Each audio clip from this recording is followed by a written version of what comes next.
Harlem, 1949. There is a man the streets already know, not by his real name, by a nickname that tells you everything you need to know about him before he opens his mouth. He is black. He is from the South. He arrived in New York with nothing and built something that made federal law enforcement stop and use a phrase they had never used before and have rarely used since. The most dangerous man in the country. Not the most dangerous man in Harlem. Not the most dangerous man in New York. In the country. And here is what makes that title extraordinary. This man lived in the same neighborhood as Ellsworth Bumpy Johnson. The man the whole world knows as the godfather of Harlem. The man who had faced down Dutch Schultz. Who had negotiated with Lucky Luciano. Who had held Harlem's underground economy in black hands for decades. Bumpy Johnson feared almost nobody. This man, he gave him real trouble. They shot at each other multiple times. They appeared in the same courtroom on the same criminal charges. They operated in the same streets, drank in the same bars, moved through the same world. And yet, at some point, even Bumpy acknowledged what this man was. Not an enemy to be destroyed, a rival to be respected. The federal government said he was more dangerous than the godfather of Harlem. And history forgot him almost completely. He never got a television series, never got a movie, never got a biography that anyone reads. But for 4 decades, in the same neighborhood, on the same streets, in the same world as one of the most famous black gangsters in American history, he was just as feared, just as powerful, just as real. His name? That comes in a moment. First, you need to understand where he came from and what he walked into when he arrived in Harlem. Dillard Morrison, that is his name. The streets call him Red because one day he tried to straighten his hair and it came out red instead, a nickname that stuck for the rest of his life. He was born in Alabama in 1919. The South of 1919 was a specific kind of education for a black child. You learned early that the rules of the world were not written for you, that the economy was not designed to include you, that the men who held power in your community held it through violence, and that the only men who could challenge that violence were men who had learned to be equally comfortable with it. Dillard Morrison learned those lessons young. He was noted, even as a schoolchild, for being aggressive, for getting into fights with neighborhood bullies, for the specific quality that certain men are born with and others never develop, the complete absence of fear when confronted with physical threat. His family moved to New York when he was a teenager. He arrived in Harlem and was not impressed. Not because Harlem was not extraordinary, it was. The Harlem Renaissance had transformed this neighborhood into the cultural capital of Black America. The music, the literature, the politics.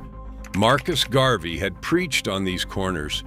Langston Hughes had walked these streets. The Apollo Theater was the church of Black American entertainment.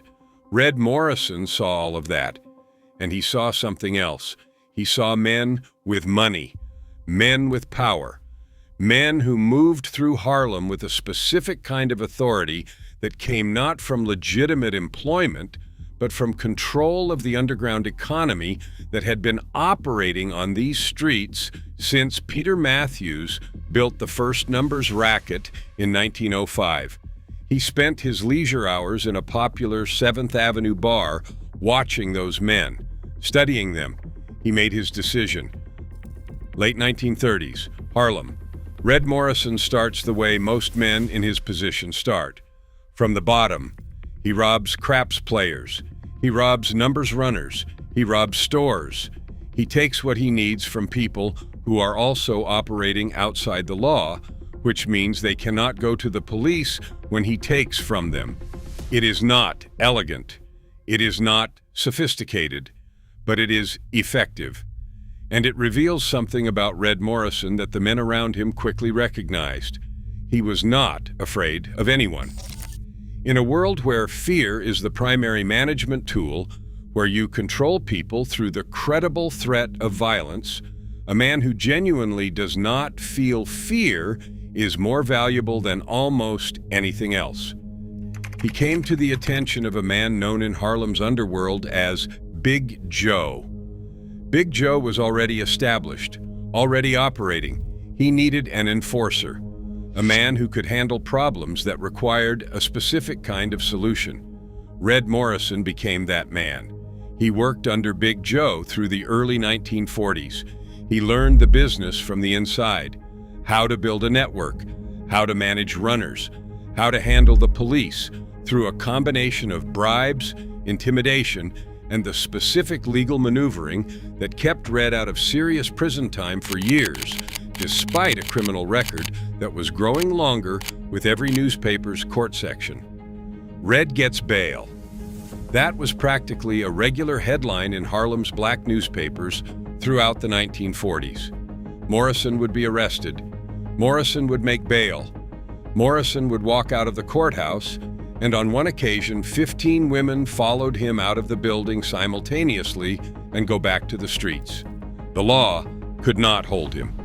And by the mid-1940s, he decided he no longer needed Big Joe either. Here is where the story becomes something that nobody in Harlem's history has told properly. When Red Dillard Morrison split from Big Joe and established his own independent operation, he did not step into a vacuum. He stepped into Bumpy Johnson's territory. Ellsworth, known as Bumpy Johnson, had by this point already become one of the most legendary figures in Harlem's criminal history. He had fought alongside Stephanie St. Clair in the numbers war against Dutch Schultz in the early 1930s. He had watched 40 people die in that war. He emerged from it as the undisputed power in Harlem's underground economy, negotiating directly with Lucky Luciano and holding the territory against the Italian mob through a combination of violence, intelligence, and political sophistication that most men in his position never developed. By the 1940s, Bumpy Johnson was the godfather of Harlem, and Red Dillard Morrison looked at that and decided he was going to operate anyway. Not under Bumpy, not alongside Bumpy, as a rival. What followed is one of the most extraordinary and under-documented chapters in Harlem's criminal history. Two men, same neighborhood, same world, both operating with the kind of violent efficiency that federal law enforcement dedicated enormous resources to trying to stop. And they shot at each other multiple times. The court record confirms it. Red Dillard Morrison, Bumpy Johnson, and Louis Fees Taylor all appeared together in felony court, charged with a stabbing. 3 of Harlem's most feared men on the same docket for the same incident. That is the specific kind of relationship these two men had. They were not strangers. They were not distant rivals operating in different neighborhoods. They were men who occupied the same streets, drank in the same bars, knew the same people, and still went to war with each other.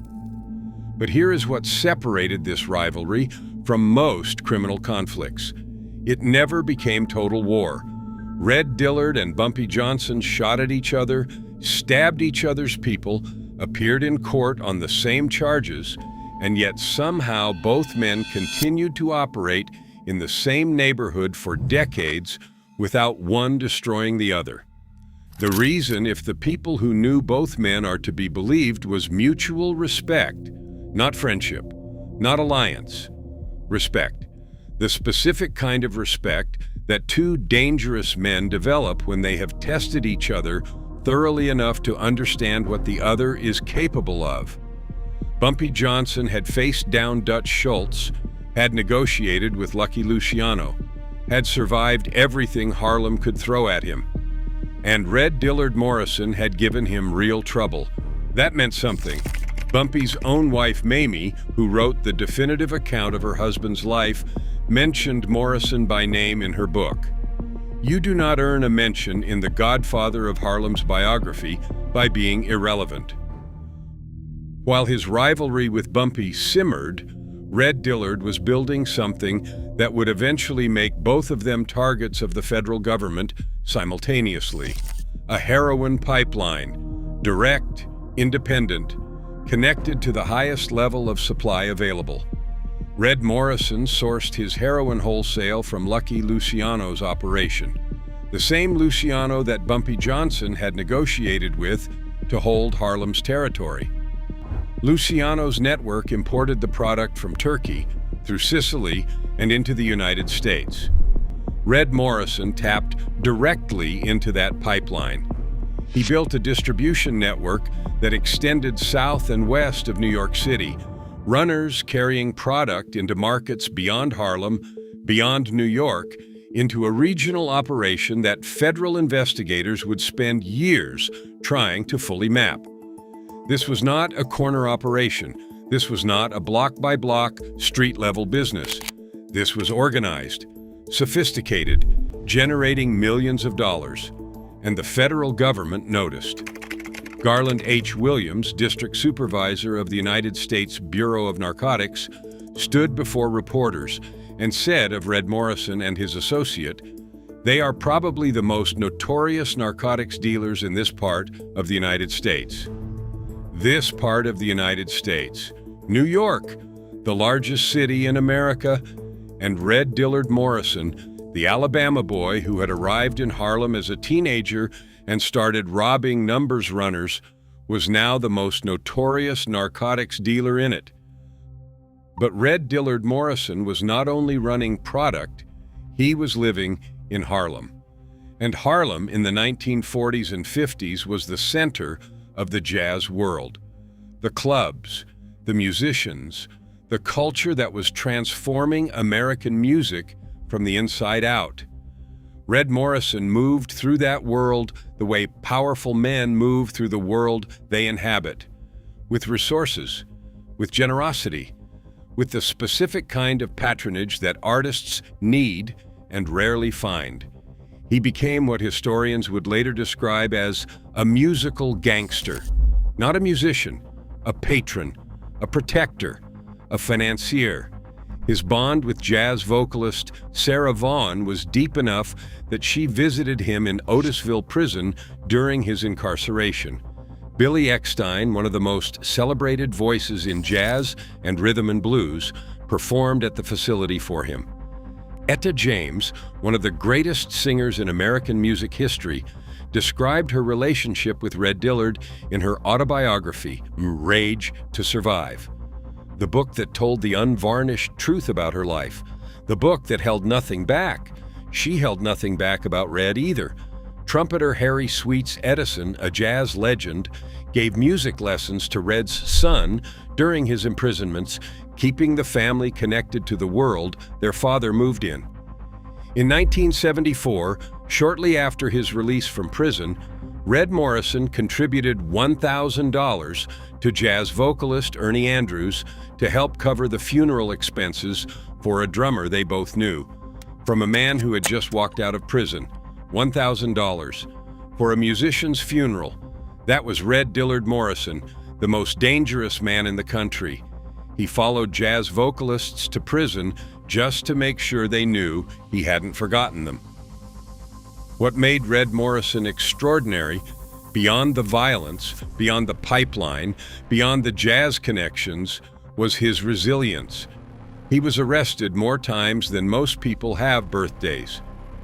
Felonious assault, grand larceny, compulsory prostitution, narcotics possession, reckless driving. The charges came constantly. The convictions came rarely, because witnesses did not appear, because cases were dismissed, because Red Morrison had the specific combination of community relationships, legal resources, and carefully cultivated fear that kept the machinery of prosecution from completing its work. The headline, "Red Gets Bail," appeared in Harlem newspapers so regularly that it became almost a running joke. Morrison was arrested. Morrison was bailed. Morrison was back on the streets. when an assistant district attorney stood before a magistrate and tried to keep him locked up, arguing that Morrison would intimidate witnesses if released, the magistrate refused bail. Morrison's attorney went immediately to a higher court. Morrison was released on $2,500 bail. He walked out. 15 women followed him from the building. He walked out with 15 women behind him. That is Red Dillard Morrison. The 1950s brought the first serious prison time. May 4th, 1950. Federal officers arrested Red Morrison along with Robert Gator Lee and a white woman on charges of possession and sale of narcotics. Morrison was convicted, sentenced to 5 years in federal prison. He came out. He went back to the streets. He served more time. He came back again. The cycle that had begun in the 1930s, arrest, release, continued through the 1960s and into the 70s. Each time the federal government believed they had contained him. Each time Red Morrison found his way back. In 1974, after another prison release, he was still contributing to musicians' funeral funds, still connected, still the man people in Harlem's jazz and criminal worlds knew. But the world had changed around him. Bumpy Johnson had died in 1968. The heroin era that Red and Bumpy had both navigated was giving way to something harder and more chaotic. The old codes, the mutual respect, the negotiated peace, the community relationships that had given men like Red Dillard their standing were eroding. And on the West Coast, in Los Angeles, Red Morrison was still trying to operate. 1979, a girlfriend, the woman who knew everything, who had been close enough to Red Morrison to understand how his operation worked, who his connections were, what he was moving, and where. She turned informant. The testimony she provided was enough. Red Dillard Morrison, the most dangerous man in the country, was convicted on drug charges in Los Angeles. The final imprisonment. There would be no more bail headlines, no more women following him out of courtrooms, no more $1,000 donations for musicians' funerals. He died in prison in 1989. He was 70 years old. This was 40 years after the federal government first called him the most notorious narcotics dealer in the United States. Here is what Red Dillard Morrison's life tells you. Bumpy Johnson has a television series, has been played by Lawrence Fishburne and Forrest Whitaker, has multiple biographies, has Wikipedia pages and YouTube documentaries, and has a mythology that extends from the 1930s in Harlem into every retelling of Black American criminal history. Red Dillard Morrison has a Wikipedia page that almost nobody has read. And yet the federal government said he was more dangerous than Bumpy, not equivalent, more dangerous, the most dangerous man in the country. Two men, same neighborhood, same era, same world, one remembered and mythologized, one nearly completely forgotten. The difference between them is not the violence, not the power, not the scale of their operations or the depth of their community relationships. The difference is documentation. Bumpy Johnson had Mamie, his wife, who wrote his biography. She told his story, and she made sure that the godfather of Harlem was not forgotten. Red Dillard Morrison had Etta James mention him in a chapter. And that is almost all that survived. One chapter in a singer's autobiography. A handful of court records. A federal agent called him the most dangerous man in the country. And now this, because some stories deserve to be told, even when nobody told them the first time. Red Dillard Morrison, Harlem's forgotten ruler, the man who shot at Bumpy Johnson, and the man the federal government said was more dangerous than the godfather of Harlem. Subscribe to Bloody Reports. There are 1,000 stories like this one that nobody has told the right way yet. This was one of them.